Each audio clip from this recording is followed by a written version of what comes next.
Bonjour, je m'appelle Pierre, j'ai 17 ans et demi, j'habite à Vaison-la-Romaine et je souhaite présenter le système phytopurificateur pour le concours Innové de Sciences et Vie Junior. Peu de gens le savent, mais l'air domestique et intérieur est pollué par de nombreux composés chimiques. Parmi eux, on retrouve les COV, les composés organiques volatiles. C'est une grande famille de molécules et dans cette grande famille de molécules, on retrouve 3 molécules en particulier qui sont très présentes dans l'air intérieur. Il y a le formaldéhyde, le benzène et le toluène. Donc dans le commerce, il existe déjà de nombreux appareils permettant d'évaluer la qualité de l'air intérieur et ensuite de le dépolluer. Mais tous ces appareils présentent deux inconvénients. Le premier, c'est leur prix, qui s'élève à plusieurs centaines d'euros, mais aussi le fait qu'ils n'épurent qu'une partie de l'air, c'est-à-dire qu'ils vont retirer les particules les plus grosses, les grosses poussières, les bactéries, les pollens. Et rares sont les purificateurs d'air en vente dans le commerce qui nous permettent de nous débarrasser des COV.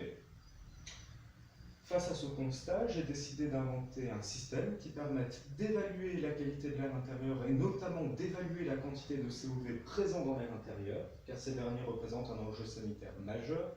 Ils peuvent causer des irritations, mais aussi des cancers et des maladies de là. Donc avoir un système qui nous permette à la fois d'évaluer la qualité de l'air intérieur, mais aussi de le purifier. C'est le système phytopurificateur. Voici le système de détection et de quantification des polluants et des COV. Donc le motage comporte une Arduino Uno, un écran LCD permettant d'afficher jusqu'à 16 caractères et un capteur de COV MQ138 en vente dans le commerce et notamment sur les sites d'électronique. Le capteur MQ138 va envoyer une tension sous forme de signal analogique à l'Arduino Uno. L'Arduino Uno, à l'aide d'un algorithme, va traduire cette tension envoyée sous forme de signal analogique en concentration de polluants en ppm, partie par million. Le résultat va être envoyé à un écran LCD et affiché. Nous avons vu le système de détection et de quantification des polluants. Et bien derrière ce système, il y a bien sûr le système d'épuration de l'air. Ce système d'épuration de l'air possède bien sûr en amont un système de soufflerie qui permet d'envoyer l'air dans les différents filtres. Le système de soufflerie est composé d'un ventilateur retiré sur un ordinateur, donc très simple. Mais sa particularité, c'est qu'il peut être activé à distance à l'aide d'une liaison Bluetooth avec un smartphone. Le système est le suivant. Nous avons ici un module Bluetooth HC05, aussi en vente dans le commerce, très courant, qui va être en liaison avec un smartphone. Lorsque l'antenne Bluetooth va recevoir un signal venant du smartphone, il va le communiquer à l'Arduino Nano, qui en fonction du message reçu va laisser passer ou non le courant dans le ventilateur, en envoyant ou non du courant, une tension, pardon, dans la gate d'un transistor.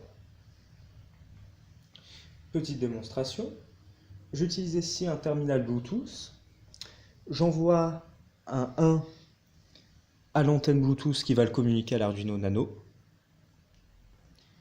L'Arduino Nano a bien reçu le signal, une tension a été envoyée dans le gate du transistor et le courant est passé dans le ventilateur. Le système de soufflerie est maintenant activé. En ce qui concerne le système de filtration, il se décline en deux parties. La première partie est un filtre biologique et la deuxième partie est un filtre chimique. Le filtre biologique fonctionne de la manière suivante. Nous avons déjà vu que le ventilateur ici envoyait de l'air dans un tuyau. Ce tuyau passe dans un bac qui en temps normal est rempli de terre ou de terreau ou d'un milieu de culture permettant de faire pousser des plantes. Les plantes, du moins leurs racines, sont disposées autour de ce tuyau percé et une partie de l'air va circuler dans le système racinaire des plantes pour remonter à la surface. L'action purificatrice du système racinaire ne repose pas tellement sur ce système racinaire lui-même, mais plutôt sur la faune microbienne qui y vit. En effet, dans le sol, on trouve de nombreuses bactéries qui vivent en symbiose avec le système racinaire des plantes, et notamment une bactérie appelée le Bacillus cereus, qui est en réalité plus une famille de bactéries qu'une bactérie. Le Bacillus cereus, du moins toutes les bactéries de cette famille, ont une capacité à dépolluer l'air et à retirer certains COV comme le formaldéhyde ou le toluène. Donc ces résultats ont été obtenus par des études de la NASA qui ont prouvé l'action purifiante de certaines bactéries. Dans la famille Bacillus cereus, on retrouve le Bacillus thuringiensis, qui est une bactérie très courante et qui est vendue en jardinerie en tant qu'insecticide biologique.